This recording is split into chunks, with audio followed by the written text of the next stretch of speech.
जय श्री कृष्ण। राधे राधे दोस्तों आज मैं आप लोगों को लड्डू गोपाल की एक ऐसी आश्चर्यजनक रोंगटे खड़े कर देने वाली बिल्कुल सत्य लीला कथा सुनाऊंगी जिसे सुनकर आप सभी चौंक जाओगे।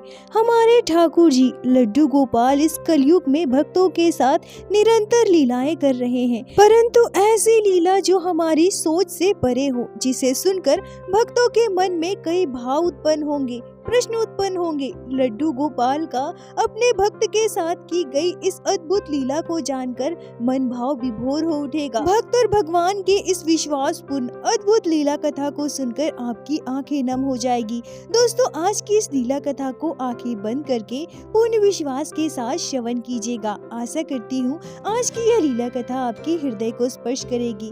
दोस्तों आज की यह लीला कथा हमारे साथ शेयर की है झारखंड में रहने वाली मीना विश्वकर्मा जी ने।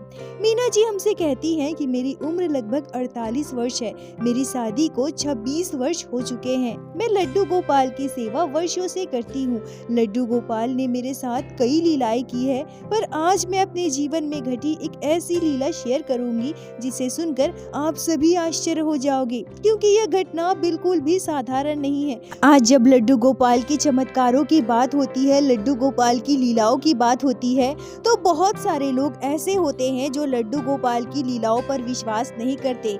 कई लोगों का यह भी कहना है कि लड्डू गोपाल दूध पीते हैं, लड्डू गोपाल सोते हैं, लड्डू गोपाल खाते हैं। अरे क्या कोई मूर्ति ऐसा कर सकती है? ऐसा कहकर भक्त की भक्ति का मजाक उड़ाया जाता है। लोग यह भी कहते हैं कि लड्डू गोपाल के भक्त दिखावा करते हैं, नौटंकी करते हैं, परंतु मैंने साक्षात महसूस किया है, लड्डू गोपाल की इस लीला को अनुभव किया है। इस घटना को वर्षों बीत गए हैं, पर आज भी जब मैं इस घटना को याद करती हूँ तो मेरे रोंगटे खड़े हो जाते हैं। मीना जी कहती हैं कि मेरे ससुराल में मेरे हस्बैंड, मेरे देवर जी, मेरी सासू माँ और मेरे ससुर जी थे, परंतु मेरी शादी के लगभग 1.5 साल के बाद मेरे ससुर जी इस दुनिया से चले गए। ससुर जी के जाने के बाद हमारा परिवार जैसे बिखर गया। मेरे हस्बैंड दोनों भाइयों में से बड़े थे, इसलिए घर परिवार की पूरी जिम्मेदारी मेरे हस्बैंड पर आ गई। शादी के लगभग 3 साल बीत गए थे, पर अभी तक मैं गर्भवती नहीं हुई थी, जिस वजह से हम दोनों पति पत्नी बहुत परेशान रहते थे। हम अलग अलग डॉक्टरों के पास गए, इलाज करवाए, परंतु कोई फायदा नहीं हुआ। जो जहाँ कहता था हम उस डॉक्टर के पास जाते थे, परंतु मैं गर्भवती नहीं हो पा रही थी। यहाँ तक कि मेरी सासू माँ मुझे झाड़ फूक करवाने ले गई, मुझे तांत्रिक बाबाओं के पास भी ले गई, परंतु मैं माँ नहीं बन पाई। दुनिया, समाज, रिश्तेदार, पड़ोसियों के ताने से हम दोनों पति पत्नी परेशान रहने लगे थे। अब तो मेरी सासू माँ भी मुझे बातें सुनाती थी, मेरा अपमान करती थी। ऐसे ही मेरी शादी के लगभग 5 साल बीत गए, पर अभी तक मैं गर्भवती नहीं हुई थी। मैं कभी कभी बहुत उदास हो जाती थी, बहुत रोया करती थी। मेरे पति मुझे समझाते थे, मुझे सांत्वना देते थे। जब लोग मुझे बांझ कहते थे, कोई शुभ काम में मुझे शामिल नहीं किया जाता था, अपने बच्चों को मुझे गोद में नहीं देते थे, तो मेरा हृदय फट जाता था। मैं बहुत रोती थी। सुनैना जी कहती है कि सच कहूँ तो अगर मेरे पति का साथ नहीं रहा होता तो शायद मैं भी जिंदा नहीं होती। दुनिया, समाज, रिश्तेदार भले ही मुझे कितने भी ताने दे, मुझे कितना भी भला बुरा कहे, पर मेरे पति मेरे साथ थे, इसलिए मुझे हमेशा हौसला मिलता था। इसी बीच मेरे देवर की शादी हुई, मेरी देवरानी आई। मैं अपनी देवरानी का बहुत ध्यान रखती थी, उसे बिल्कुल अपनी बहन की तरह मानती थी, उससे ज्यादा काम भी नहीं करवाती थी। शादी के कुछ ही महीनों के बाद वो गर्भवती हुई। उसकी गर्भवती होने की खबर पाकर हमारा पूरा परिवार बहुत खुश था, और सच कहूँ तो मुझे बहुत खुशी हुई थी, क्योंकि मैं तो कभी माँ नहीं बन पाई। परंतु मेरी देवरानी गर्भवती हुई तो मुझ में एक उम्मीद जागी कि हमारे परिवार में एक बच्चा आएगा। भले ही मैं माँ नहीं बन पाऊँ, पर मैं बड़ी मम्मी बनूंगी, बच्चे का बहुत ध्यान रखूंगी। सुनैना जी कहती है कि मैंने कितने सपने संजोए थे। मैं अपने हस्बैंड से हमेशा कहा करती थी कि जब छोटी का बाबू आएगा ना, तो आप देखना मैं छोटी को कोई भी काम करने नहीं दूंगी, सारा काम मैं अकेले करूंगी, वो बस आराम करे और बच्चे का अच्छे से ध्यान रखे। बाबू जब बड़ा हो जाएगा तो मुझे बड़ी मम्मी कहकर बुलाएगा और आपको बड़ा पापा कहेगा। क्या हुआ अगर हमें कोई संतान नहीं है तो वो भी तो हमारा ही संतान होगा ना। हम दोनों पति पत्नी बहुत खुश थे। मैं अपनी देवरानी का बहुत अच्छे से ध्यान रखती थी, उसके खाने पीने का हर एक चीज का मैं खूब ख्याल रखती थी। पर हुआ यूं कि मेरी देवरानी मुझसे बात करना बिल्कुल भी कम कर दी। उसका व्यवहार मेरे प्रति बदलने लगा। अगर मैं उसके कमरे में भी जाती थी तो वो कोई ना कोई बहाना बनाकर मुझे वहाँ से बाहर भेज देती थी। पता नहीं क्यों पर उसका व्यवहार बिल्कुल ही बदला हुआ सा मुझे महसूस होने लगा था। मुझे बहुत दुख होने लगा था कि आखिर छोटी मेरे साथ ऐसा व्यवहार क्यों कर रही है। पर तभी कुछ दिनों के बाद मुझे कुछ ऐसा पता चला जिसे सुनकर मैं बिल्कुल टूट गई, बिखर गई। सच कहूँ तो इस बात को जानने के बाद मुझे इतना बुरा लगा था, मैं इतनी बुरी तरह से टूट चुकी थी कि आज भी जब मैं उस दिन को याद करती हूँ तो मुझे बहुत बुरा लगता है। मेरी आंखों में आंसू आ जाते हैं। मीना जी कहती हैं कि मेरी देवरानी, जिसे मैं छोटी कहकर बुलाती थी, छोटी को नाश्ते में दही पराठा बहुत पसंद था। मैं दही पराठा बनाकर छोटी के कमरे में ले जाने लगी। तभी छोटी गुस्से में मुझसे कहती है, आपको कितनी बार कहूँ आप मेरे कमरे में मत आया करो, आपको समझ में नहीं आता क्या? जो भी खाना पीना है उसे बाहर ही रख दो, मैं ले लूंगी ना। आप क्यों आती हैं मेरे पास? मुझसे दूर रहा कीजिए। तभी मेरी सासू माँ वहाँ आ जाती है और मुझसे कहती है, क्यों इसके पीछे पड़ी हो, क्यों इसे परेशान कर रही हो? अरे सब कुछ तुम्हें बताना पड़ेगा क्या? तभी तुम समझोगी। इतनी उम्र हो गई है कि तुम्हें समझ में नहीं आती, तुम बच्ची थोड़ी हो। अरे ये गर्भवती है और तुम बांझ हो, तुम्हारा साया इसके लिए अपशगुन है। तुम चाहती क्या हो? इसके साथ अनिष्ट हो जाए। पढ़ी लिखी हो, समझदार हो, फिर भी सब जानबूझकर अनजान बन रही हो। बेहतर यही होगा कि तुम छोटी बहू से दूर रहो। मीना जी कहती हैं कि मेरी सासू माँ की बातें सुनकर मेरी आंखों से आंसू बहने लगे। मुझे शब्द नहीं मिल रहे थे कि मैं उनसे क्या कहूँ। मैं बस रोए जा रही थी, रोए जा रही थी।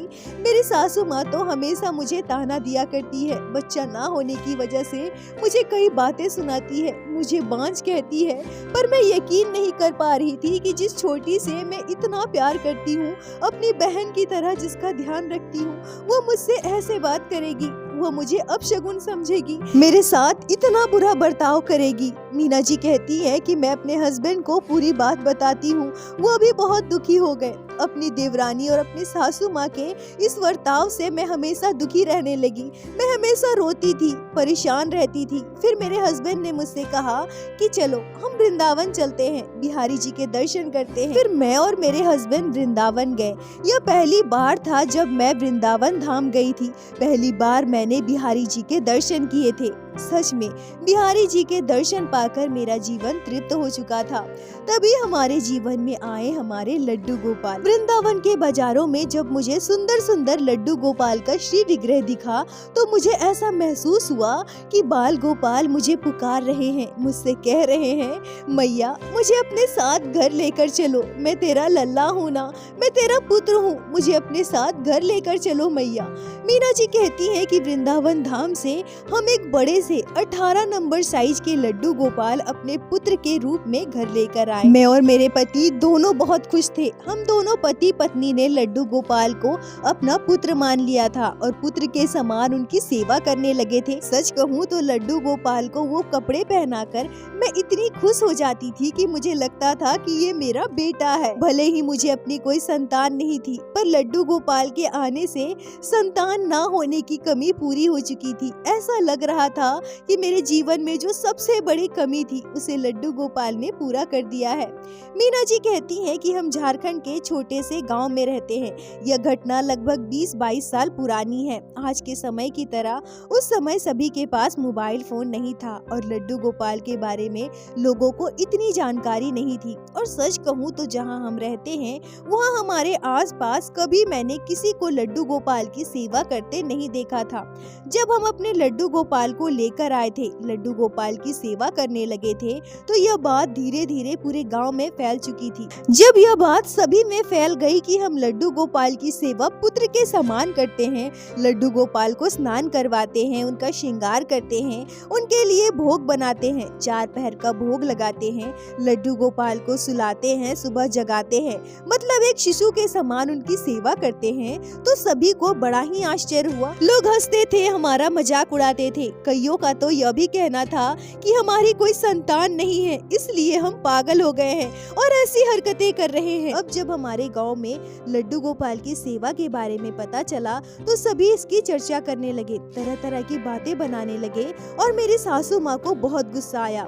वो भी गुस्से में कहने लगी कि ये सब क्या है, क्यों तुम लोग ऐसी हरकतें कर रहे हैं जिससे गांव में हमारी बदनामी हो। गांव वाले तरह तरह की बातें बना रहे हैं। तुम्हें पता भी है लड्डू गोपाल भगवान है, तो उन्हें मंदिर में सजाओ, घर में लगे बाकी भगवान के चित्रपट की तरह उन्हें मंदिर में रखो ना। ये सब क्या है, भगवान की कोई ऐसी सेवा करता है क्या?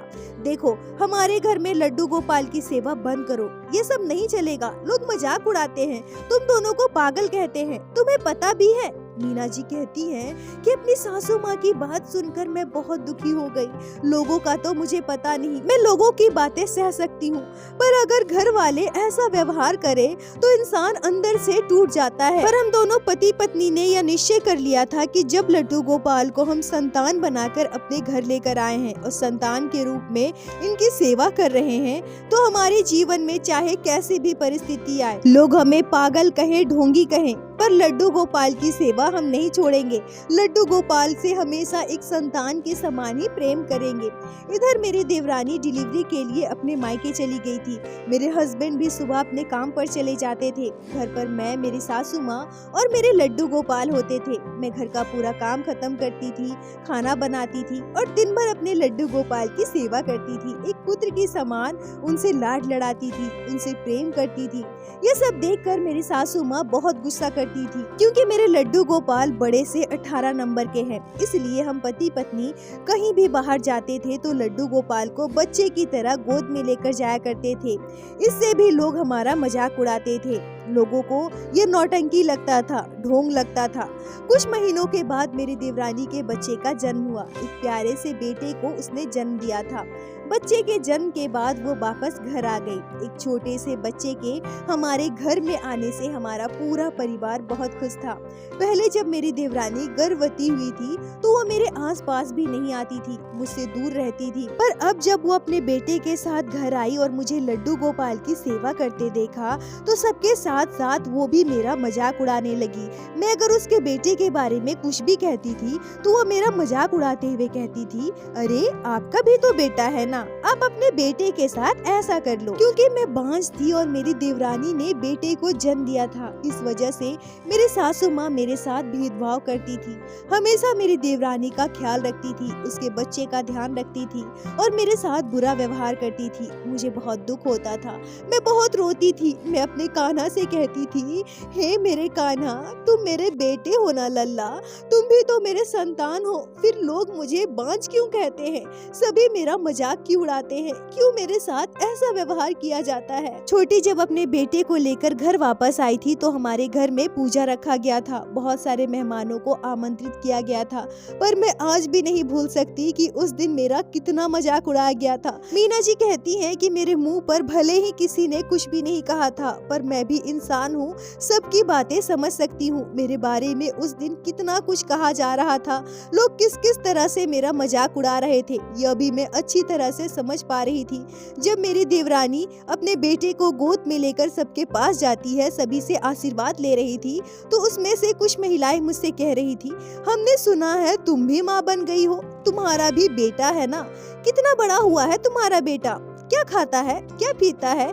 अरे अभी छोटा होगा ना, कुछ खा भी नहीं पा रहा होगा बेचारा। अरे तुम्हारा बेटा तो नन्हा सा होगा, हमने सुना है तुम अपने बेटे को सुलाती भी हो, उसे जगाती भी हो, नहलाती भी हो। अरे चलो कोई बात नहीं, वैसे भी तुम दिन भर बोर हो जाती होगी ना, तो तुम्हारा मनोरंजन भी हो जाता होगा और माँ बनने की इच्छा भी पूरी हो जाती होगी। वैसे भी तुम माँ नहीं बन सकती तो मूर्ति के साथ ही सही, तुम खुश तो हो ना।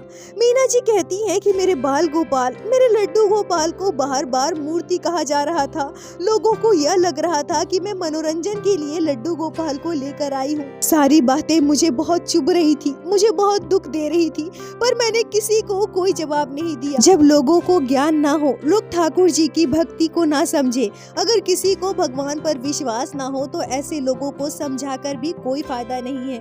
मीना जी कहती हैं कि इसी बीच मेरे जीवन में एक ऐसी घटना घटी जिसे सुनकर आप सभी के रोंगटे खड़े हो जाएंगे। मेरी देवरानी का बेटा एक 1 साल का हो गया था। उसका पहला जन्मदिन आने वाला था। मेरी देवरानी अपने बच्चे के जन्मदिन की खरीदारी के लिए बाजार जा रही थी।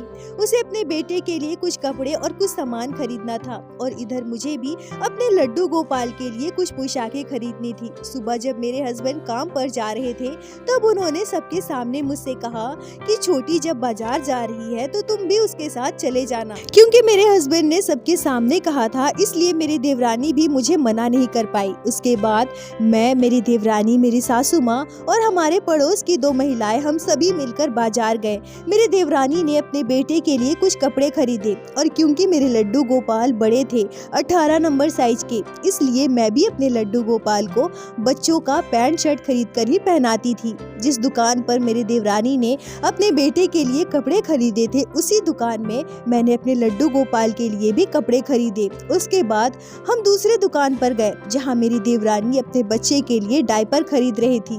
तभी मैंने उससे कहा कि तुम लोग यहाँ खरीदारी करो, मैं अभी आती हूँ। तभी मेरी देवरानी कहती है कि क्यों, क्या हो गया? मैंने उससे कहा कि मुझे अपने लड्डू गोपाल के लिए कुछ पैंट लेना था, मैं भूल गई, मैं लेकर आती हूँ। तभी मेरी देवरानी कहती है कि आपने अभी शर्ट पैंट लिया तो अब पैंट क्यों लेना है? मैंने अपनी देवरानी से कहा कि कुछ और पैंट ले लेती हूँ ना, अच्छा रहेगा, बारिश का समय है, धोती हूँ तो सूखता नहीं है, ज्यादा पैंट होगा ना तो पहनाने में आसानी होगी। मीना जी कहती है कि मेरी इतनी बात सुनते ही मेरी देवरानी जोर जोर से हंसने लगी और तभी हमारे पड़ोस की 2 महिलाएं भी हंसने लगी। मेरी देवरानी मुझसे कहती है, दीदी आप सच में पागल हो गई हो क्या, जो लड्डू गोपाल के लिए पैंट खरीदोगे? आपके लड्डू गोपाल सच में बच्चे हैं जो गंदे कर देते हैं। मीना जी कहती है कि सभी मुझ पर हंस रहे थे, मेरा मजाक उड़ा रहे थे, वो भी सबके सामने। मुझे बहुत बुरा लगा, मुझे गुस्सा भी आया। मैंने उनसे कहा कि हाँ, मेरे लड्डू गोपाल बच्चे हैं और मैं यह भी मानती हूँ कि वो मेरे पुत्र हैं। मीना जी कहती है कि इतना सुनते ही मेरी देवरानी मुझसे कहती है, अच्छा आपके लड्डू गोपाल सच में बच्चे हैं, कपड़े गंदे करते हैं तो फिर वो सुसु भी करते होंगे ना, तभी तो आपको इतने सारे पैंट लेने की आवश्यकता है। तो एक काम करो ना, ये ले लो डायपर और ये जाकर अपने लड्डू गोपाल को पहना देना। यह कहकर सभी हंसने लगे, मेरा मजाक उड़ाने लगे। वहाँ दुकान पर खड़े सभी लोग मेरी ओर देख रहे थे। मुझे बहुत बुरा लग रहा था, मुझे बहुत दुख हो रहा था और दुख तो मुझे इस बात का और हुआ कि मेरी सासू माँ भी वहाँ खड़ी खड़ी सबके साथ हंस रही थी। मुझे बहुत गुस्सा आया, ऐसा लगा जैसे किसी ने मेरी भक्ति का मजाक उड़ाया हो, किसी ने मेरी भक्ति पर सवाल उठाए हो, पर मेरा विश्वास कम नहीं हुआ। पता नहीं क्यों मैं उस दुकान से डायपर खरीदी और डायपर लेकर अपने घर आ गई। घर आकर मैं बाल गोपाल पर गुस्सा होकर कहने लगी, कान्हा देख देख तेरी मैया का कितना मजाक उड़ाया जाता है, लोग मुझे कितना भला बुरा कहते हैं, तू तो मेरा संतान है ना, मेरा पुत्र है ना, फिर लोग मेरा मजाक क्यों उड़ाते हैं? क्यों मुझे इतना जलील किया जाता है? क्यों मेरी भक्ति को नहीं समझते लोग? क्यों मेरी प्रेम को लोग नहीं समझते? क्यों मुझे लोग बांझ कहते हैं कान्हा? मीना जी कहती है कि ऐसा कहते हुए मैं खूब रोई और रोते रोते अपने लड्डू गोपाल को डायपर पहना रही थी। पता नहीं मेरे मन में उस समय क्या चल रहा था, मैं क्या सोच रही थी, क्या सोचकर मैं डायपर लेकर आई थी और क्या सोचकर मैं लड्डू गोपाल को डायपर पहना रही थी। मैंने लड्डू गोपाल को डायपर पहनाया, बाल गोपाल को भोग लगाया और उन्हें दोपहर में आराम करने के लिए थोड़ी देर सुला दी। मैं रोते रोते अपने कमरे में जाकर लेट गई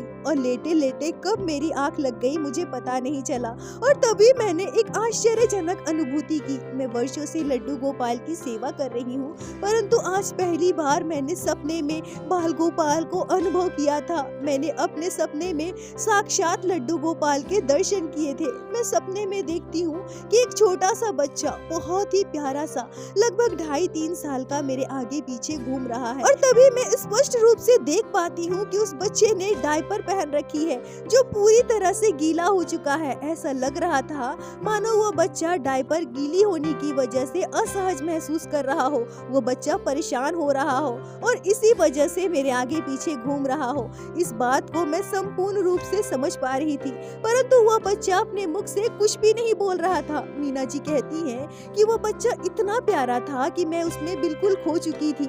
मुझे सुध बुध बिल्कुल नहीं था। मैं चाह रही थी कि मैं उस बच्चे के पास पास जाऊं, उसके डायपर को बदल दूं, उसे स्पर्श करूं, उसे अपनी गोद में उठाऊं, पर मैं चाहकर भी कुछ नहीं कर पा रही थी। मैं अपने सपने की उस अवस्था में थी जहां मैं चाहकर भी कुछ भी समझ नहीं पा रही थी। तभी एकाएक मेरा सपना टूट जाता है और सपना टूटते ही मैं यह महसूस कर पाती हूँ कि वो बच्चा कोई और नहीं बल्कि साक्षात भगवान श्री कृष्ण के बाल स्वरूप लड्डू गोपाल थे। उस बच्चे का जो स्वरूप मैंने अपने सपने में दर्शन किया था वो भगवान श्री कृष्ण का स्वरूप था, बिल्कुल छोटा सा मनमोहक बच्चा। तभी मुझे ध्यान जाता है कि मैंने लड्डू गोपाल को डायपर पहनाया है, कहीं ऐसा तो नहीं कि मेरी कान्हा को तकलीफ हो रही हो। अरे ये मैंने गुस्से में क्या कर दिया। मैंने जो सपना देखा था उसकी अनुभूति से मैं अभी भी बाहर नहीं आ पाई थी। अभी भी मेरे हाथ कांप रहे थे, मेरी आंखों से आंसू बह रहे थे। इधर लड्डू गोपाल का ध्यान आते ही मैं दौड़कर मंदिर की ओर भागती हूँ और लड्डू गोपाल को तुरंत अपने गोद में उठाती हूँ। और तभी मैंने जो देखा उसे देखकर मेरे हाथ पाँव पूरा शरीर सिहर उठा। लड्डू गोपाल का डायपर पूरी तरह से गीला था। एक बच्चा जैसे सुसु करके अपनी पैंट गीली कर लेता है, डायपर भिगो लेता है, ठीक उसी तरह से मेरे लड्डू गोपाल का पूरा डायपर गीला हो चुका था। यह आश्चर्यजनक घटना जब मैंने अपनी आंखों से देखा तो मुझे यकीन नहीं हो रहा था। मैं उस डायपर को निकाल कर अपने हाथों से दबाने लगी। सच में वो डायपर पूरी तरह से गीला था। ये क्या कान्हा, ये क्या? मेरी आंखों से झरझर आंसू बह रहे थे। मुझे विश्वास नहीं हो रहा था कि मेरे लल्ला ने सच में अपने होने का प्रमाण मुझे दिया है, मुझे माँ होने का संपूर्ण सुख दिया है। मैं लड्डू गोपाल को गोद में लेकर सीने से लगाए रोते रही। मैं अपने हस्बैंड के घर आने का इंतजार कर रही थी और जैसे ही मेरे हस्बैंड घर पर आए मैं रोते हुए उनके गले से लग गई और अपने लड्डू गोपाल को उनकी गोद में देते हुए कहा कि ये हमारे संतान है। आज इन्होंने साक्षात मुझे माँ होने का अनुभव करवाया है। और मैंने रोते हुए अपने हस्बैंड को पूरी बात बताई। मेरे हस्बैंड ने भी उस डायपर को स्पर्श किया, उसे दबाया। उन्होंने भी महसूस किया कि डायपर पूरी तरह से गीला हो चुका है। बाल गोपाल के इस लीला को हम दोनों पति पत्नी आश्चर्य होकर महसूस कर रहे थे। ऐसा लग रहा था मानो हम दोनों पति पत्नी परिपूर्ण हो चुके हैं, माता पिता बन चुके हैं। माता पिता होने का संपूर्ण सुख हमें मिल चुका है। आज मेरी कान्हा ने मेरी लाज रखी, मेरी भक्ति विश्वास की जीत हुई। मीना जी कहती हैं कि इस घटना को वर्षों बीत गए, आज तक मैं इस घटना के बारे में किसी से कुछ भी नहीं बताई, क्योंकि हमें पता था कि लोग हमारी भावनाओं को नहीं समझेंगे। अगर हम इस घटना के बारे में बताते भी तो लोग हमारा मजाक उड़ाते। लोग यह कहते कि हम मनगढ़ंत कहानी बना रहे हैं। पर जब मैंने YouTube पर आपका वीडियो देखा, मैं कई महीनों से आपके चैनल पर लड्डू गोपाल की सत्य लीलाएं सुन रही हूँ। भक्तों के साथ घटने वाली अद्भुत लीलाएं जो भक्त आपके चैनल पर शेयर करते हैं, सभी मैं जब सुनती हूँ तो मुझ में भी हिम्मत आई, मुझे भी साहस मिला कि मैं अपने साथ घटी इस लीला को आपके चैनल के माध्यम से सभी भक्तों के साथ शेयर करूं, क्योंकि इस चैनल पर लड्डू गोपाल के भक्त हैं जो मेरी तरह बाल गोपाल की लीलाओं को अनुभव करते हैं। मुझे नहीं पता कि मेरे साथ घटी इस घटना पर लोगों की क्या प्रतिक्रियाएं होंगी, लोग मेरा विश्वास करेंगे भी या नहीं, पर मेरे साथ जो घटना घटी है, लड्डू गोपाल ने जो लीला की है, उसे मैं झुठला भी नहीं सकती। मीना जी कहती है कि आज भी मुझे बांझ कहा जाता है। किसी भी शुभ कार्य में हम दोनों पति पत्नी को आमंत्रित नहीं किया जाता।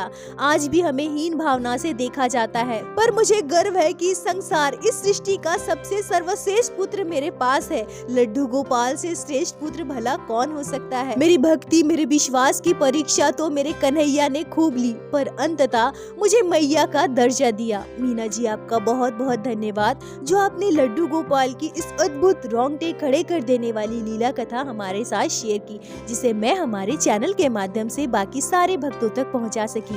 अपना साथ और प्यार ऐसे ही बनाए रखें। दोस्तों, सच कहूँ तो इस घटना को सुनकर मेरे भी रोंगटे खड़े हो गए। लड्डू गोपाल इस कलयुग में अपने भक्तों के साथ कितनी लीलाएं करते हैं। ठाकुर जी के इस अद्भुत लीला को अनुभव करने वाली मीना जी, उस माता को मेरा कोटि कोटि प्रणाम। दोस्तों, इस घटना पर आपके क्या विचार हैं, आपकी क्या राय है, मुझे कमेंट में जरूर बताएं। मुझे आप सभी के कमेंट का इंतजार रहता है और मेरे साथ एक बार प्रेम से कहिए, बोलो बाके बिहारी लाल की जय, लड्डू गोपाल की जय, जय जय श्री राधे। दोस्तों, यदि आप लोगों को आज की यह लीला कथा अच्छी लगी हो, आपके हृदय को स्पर्श की हो, तो कृपया वीडियो को लाइक करके अपने दोस्तों के साथ शेयर अवश्य करें। जिससे बाकी भक्त भी लड्डू गोपाल की इस अद्भुत लीला कथा को श्रवण कर सके। और हमारे चैनल को सब्सक्राइब करें, जिससे प्रतिदिन आप लोग हमारे चैनल पे श्री बांके बिहारी श्री लड्डू गोपाल की लीला कथा सुन सके। दोस्तों, यदि आपके जीवन में घटी हो कोई भी चमत्कारी घटना या लड्डू गोपाल ने कभी भी की हो कोई भी लीला जिसे आप हम सभी के साथ शेयर करना चाहते हैं, तो कृपया हमें इंस्टाग्राम पे मैसेज करें। हम आपसे कांटेक्ट करेंगे और आपकी उस लीला कथा को हमारे चैनल पे बाकी सारे भक्तों के साथ शेयर अवश्य करेंगे। लड्डू गोपाल की कृपा आप पर और आपके पूरे परिवार पर बनी रहे। राधे राधे दोस्तों।